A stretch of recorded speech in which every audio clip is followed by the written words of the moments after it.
वो दिन था 1 दिसंबर 2006 और अचानक एक व्यक्ति आकर मुझे बोले 25 मिनट मेरी बात सुनो, जिंदगी बदल दूंगा। मैं खुश हो गया। क्यों? 25 साल में तो बदली नहीं थी। भाई साहब 25 मिनट में बदलने का ऑफर दे रहे थे, तो मैं बहुत खुश हुआ। उन्होंने अपनी बात को बताना शुरू किया। जैसे आज यहाँ प्लान हुआ, उन्होंने 30 मिनट बोला। शुरू के 10 मिनट में मैं बहुत खुश था। मैं कह रहा था वाह वाह और दिखाओ, मजा आ गया, बहुत अच्छा। बीच के 10 मिनट में मैं चौंक रहा था, ऐसे भी हो सकता है क्या। और लास्ट के 10 मिनट में मैं मन में चीख चीख के बोल रहा था महा झूठ, उल्लू बनाने को मैं ही मिला क्या? सुबह से कोई था ही नहीं क्या तुम्हारे पास? मैं आज भी अपने आप से पूछता हूँ, क्या मैं उस दिन सही था? तो आज भी अंदर से आवाज आती है, उस दिन तो सही था। आप ही बताओ, जो आदमी महीने का 15 से 20 हजार रुपया कमाता हो, उसको आज से 13 साल पहले अचानक कोई आकर बोले सप्ताह का 2,10,000, तो फाइल करेक्ट बताएगी कि नहीं बताएगी? एरर बताएगी कि नहीं बताएगी? अपनी फाइल सच्ची हिंदुस्तानी की फाइल तो सॉफ्टवेयर को सपोर्ट ही नहीं किया, अपन ने धुतकार दिया, जैसे सच्चा हिंदुस्तानी करता है ना।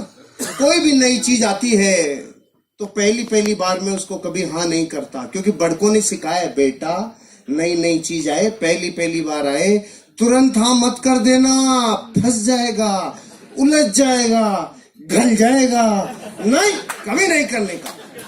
तो हम भारत के लोग आज बता, पूरे विश्व में हमसे 30 देश ऐसे थे जो बहुत पीछे थे, वो अपने से आगे निकल गए। पता है क्यों निकल गए? वो लेट नहीं है, डिसीजन लेने में उनकी डिसीजन मेकिंग कैपेसिटी, उनकी पावर बहुत ज्यादा है। हम डिसीजन लेने में लेट हैं। जब भी कोई नई चीज आई तो हमने पहले उसका विरोध किया। ट्रेन आई, बेचारे ने जीवन लगा के ट्रेन बनाया, और हम भारत के लोगों ने बोला काला भूत है, या तो चलेगा नहीं, चल गया तो रुकेगा नहीं, हम नहीं बैठेंगे। तो सबसे पहली बार गवर्नमेंट को एक ऑर्डिनेंस पारित करना पड़ा कि सारे कैदियों को लाके बिठाओ इसके अंदर। और वो कैदी को दूसरे ग्रह के थोड़ी थे, वो भी अपने भाई बंधुओं मर गए भैया, आज के तो काले भूत में जा रहे हैं। हमने ट्रेन स्वीकार नहीं की। फिर किसी ने कहा इधर उधर पंख लगेंगे, मैं हवाई जहाज बनाऊंगा। 2 भाइयों ने बोला और हवा में उड़ाऊंगा। तो भारत के लोग बेवकूफ बनाते हो, उल्लू बनाते हो, हवाई जहाज उड़ा। फिर किसी ने बोला एक तार इधर से उधर आएगा और मैं बात कराऊंगा। तो लोगों ने कहा अच्छा उल्लू बनाते हो। फिर इस अगली बार बोला अब की बार तार ही नहीं होगा, डायरेक्ट ही बात कराऊंगा। तो हम भारत के लोगों ने बोला अच्छा नरचू बेवकूफ बना दिया, उल्लू बनाते हो हमें, क्या समझ रखा है तुमने? मोबाइल पुराना हुआ कि नहीं हुआ? किसी ने बोला फोटो स्टेट आएगी। ये कार्बन पेपर का जमाना, तो जो लोग 80 के आसपास जन्मे हैं ना, उन सबको पता है कार्बन पेपर अभी खत्म हुए कुछ सालों पहले। तो किसी ने कहा एक पन्ने से हजारों पन्ने फोटो स्टेट निकलेंगे। लोगों ने कहा बेवकूफ बनाते हो। फिर किसी ने कहा यहां कागज डलेगा और अमेरिका में निकलेगा। हमने कहा बेवकूफ बनाते हो, हम सब में लेट रहे रे। पूरे विश्व में एटीएम कार्ड 1958 में आ गया था और भारत में 98 में आया था। क्यों? हमें दुनिया में इस बात पे भी शंका रहती है कि हम शंका सही से कर रहे हैं कि नहीं कर रहे हैं। हम लेट हैं, हमारा डीएनए लेट है। 1857 में आजादी मिल जानी चाहिए थी। 1857 में 90 साल लग गए, क्योंकि हम लेट हैं।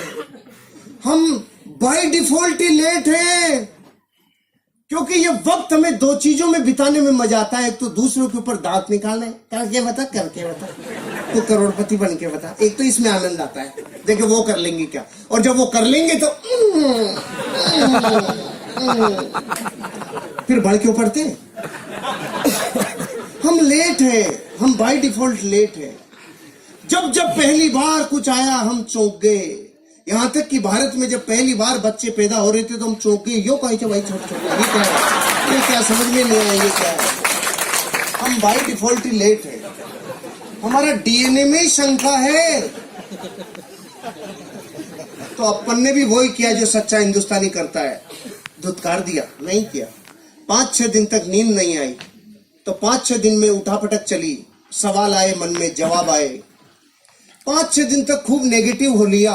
तो जब खूब नेगेटिव रहता है आदमी तो एक पॉजिटिव विचार जरूर आता है, और खूब पॉजिटिव रहता है तो एक नेगेटिव विचार जरूर आता है। ध्यान से सुन लेना आगे वालों, जब खूब पॉजिटिव रहता है तो महीने 2 महीने में कीड़ा जरूर आता है, और जब खूब नेगेटिव रहता है तो एक पॉजिटिव विचार जरूर आता है। ये प्रकृति का प्रतिध्वनि है, ये नियम है प्रतिध्वनि का, कि जैसा आप समुद्र में नहा रहे हो ना, उससे अपोजिट विचार जरूर आता है। तो मेरे पॉजिटिव विचार क्या आया? अरे जो बता के गया, अगर वो व्यक्ति झूठ बोल रहा होगा तो मैं नहीं करूंगा, लेकिन जो व्यक्ति बता के गए अगर वो सही बोल रहे होंगे, वो सच बोल रहे होंगे, और मैंने यूं ही मना कर दिया, बिना देखे, बिना जाने, बिना चेक किए मना कर दिया, तो मैं लाखों लोगों से पीछे रह जाऊंगा। करोड़ों रुपए लोग कमा सकते हैं। इस विचार ने मुझे चेक करने के लिए मोटिवेट किया। प्रमोटर, प्रोफाइल, प्रोडक्ट, प्लान, पे आउट, 5 चीजों को चेक करने में 25,000 रुपए खर्च हो गए। जुड़ने में लगता है 5 से 10,000। 25,000 खर्च किया तो ऐसे लगा वाह कुछ चेक किया है। भारत का आदमी अजीब है, इसके जब तक कुछ लगता नहीं है ना जेब से, तब तक इसको लगता ही नहीं है कुछ हुआ है नहीं हुआ है। अपन डॉक्टर के भी जाते हैं तो डॉक्टर जाते अपने को बताए था, हाँ इसके ये पैरासिटामोल ले लेना, ये लेना, ये ले, ये देखिएगा वो डॉक्टर बेकार है। और कोई डॉक्टर उसको कहना सांस ले, हाँ, आंख खोल, मुंह खोल, जीभ दिखा, ऊपर नीचे गा, तो लगता है वाह डॉक्टर बहुत अच्छा है, पूरा चेक किया है, पूरा चेक किया है। तो मैंने जब ऐसा लगा ना 25,000 खर्च हुए, तो ऐसे अंदर से पूरा चेक किया है। लेकिन तब तक ये समझ में आ गया था 25 लाख लगाकर भी तू पूरा चेक नहीं कर पाएगा। फिर मैंने चेक कैसे किया? देसी तरीका अपनाया। थोड़े लोगों को बहुत समय तक बेवकूफ बनाया जा सकता है, थोड़े लोगों को बहुत समय तक बेवकूफ बनाया जा सकता है, बहुत लोगों को थोड़े समय तक बेवकूफ बनाया जा सकता है, लेकिन भारत के 1 करोड़ लोगों को, 8 राज्यों की पुलिस को और 8 राज्यों की अदालतों को 18 साल से बेवकूफ नहीं बनाया जा सकता है। हो गया चेक। लेकिन फिर भी हम भारत के लोग, 1,00,000 2 लाख का जूत लग जाए तो डरता नहीं है भारत का आदमी, लेकिन 10,000 लगता है तो सुबह ऐसा लगता है जैसे पूरी वसीयत नाम हो रही है, ऐसे ऐसे डर लगता है, बाहर रह गया रे। तो मैं जिस दिन जुड़ने वाला था ना, उससे 1 रात पहले नींद ही नहीं आ रही थी। क्यों? सुबह 10,000 लगने वाले। पूरी रात डर रहा था, नींद नहीं आ रही थी, तो रात को उठ गया। मैंने तो ट्राइकोड से शुरू किया था, आज से 13 साल पहले। 30,000 रुपए से 10,000 की 3 आईडी। ऐसे करना चाहिए। जो अपलाइन लेके आया ना, उससे पूछ लेना 3 कोड लेने के क्या फायदे होते हैं। 3 कोड लेने के वही फायदे हैं जैसे मकान में पहले पिलर कॉलम डाल लो तो फिर कितनी भी मंजिल ले जा सकते हो, और अगर कॉलम नहीं डाली तो फिर ठंडा कराओ, फिर कॉलम डालो। ऐसे कितनी बार ठंडे होगे कॉलम डलवाओगे। ऑलराइट, तो मैं रात को उठ गया, नींद टूट गई, और अपने आप से 3 प्रश्न पूछे। आज आपको भी अपने आप से पूछने चाहिए। मैंने वो प्रश्न पूछे जिसमें न्याय था, और मुझे जो जवाब आया, जरूरी नहीं आपका वो जवाब मेरे से मैच खाता हो, अलग भी हो सकता है, लेकिन सवाल ध्यान से सुनना। मैंने अपने आप से पहला सवाल पूछा, हर्षवर्धन अगर तूने इस बिजनेस को नहीं किया, जो काम कर रहा है वो ही किया, तो तू उस काम से 5 साल में कितना आगे आएगा? तो जवाब आया, जितना पिछले 5 में आया उतना ही अगले 5 में आएगा। पिछले 5 में मैं बैंक में जाके देखा तो मेरा बैंक बैलेंस 0 था। तो मैंने देखा मेरे से फड़ी नहीं फूटी, पिताजी से फूटी होगी। मैं पीछे गया 30 साल, मेरे पिताजी ने जयपुर डेयरी में 30 साल सेवाएं दिए। मैं 35 साल घर में बैंक बैलेंस देखा, 0। पहले सवाल में पहले तो कुछ भी समझ में नहीं आ रहा था, लेकिन अब मन में जवाब आने लग गया। अरे अगर तू वो करेगा जो तेरे पीछे वाले कर गए, या तो कोई नौकरी या कोई धंधा, तो तुझे वही मिलेगा जो उनको मिला है। कर्जा, तकलीफ, जिंदगी कॉम्प्रोमाइज भरी, और 90 साल कोल्हू के बैल की तरह तू पचेगा। पहले प्रश्न का जवाब आ गया, इस बिजनेस को नहीं करूंगा, ऐसा तो मैं बिल्कुल नहीं करूंगा। पहला प्रश्न। दूसरा प्रश्न, अगर इस बिजनेस को कर लूं और मान लो फेल हो जाऊं, ये बड़े बड़े डायलॉग है ना, 2,10,000 सप्ताह का आएगा, करोड़पति बनेंगे, जिंदगी बदलेगी, ये सब डायलॉग ही रह गए मान लो, और इस बिजनेस में मैं फेल हो जाऊं तो मैं 5 साल में कितना बर्बाद हो जाऊंगा। जवाब कम आया, हंसी ज्यादा आई। क्यों? बर्बाद वो होता है जो पहले से आबाद होता है। सही बात है। मैं ऑलरेडी इतना माइनस था कि अगर इससे जगह माइनस चला जाता तो माइनस माइनस प्लस हो जाता।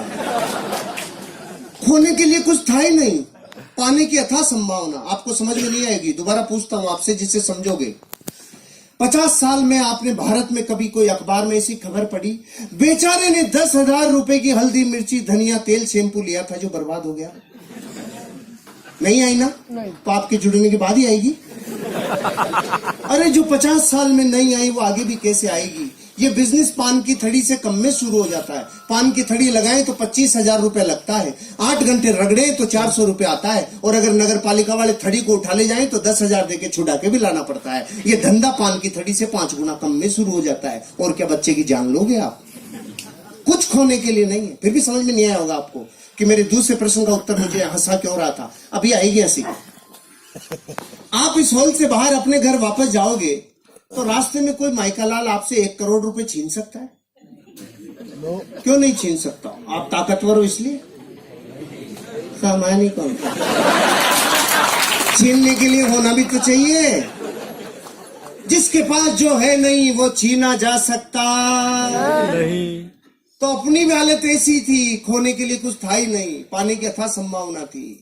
और एक स्टोरी और याद आ गई। एक नदी, उसके किनारे पेड़, एक बंदर और बंदरिया सालों से बैठते थे। अचानक एक दिन रात को भविष्यवाणी हुई, जो सुबह 3 बजे नदी में कूद गया उसका जीवन बदल जाएगा। ये सुनते ही बंदरिया खुश हो गई, नाचने लग गई, 3 बजेंगे मैं कूदूंगी। और बंदर ने देखा, फड़फड़ाहट मत करे ज्यादा बेटा, बहुत ज्यादा फुदक रही है। ऐसे होते हैं बंदर? बताओ, ऐसे होते हैं ना बंदर? हाँ तो करो। हाँ, ऐसे होते हैं बंदर। लेकिन बंदरिया सहम गई। सुबह 3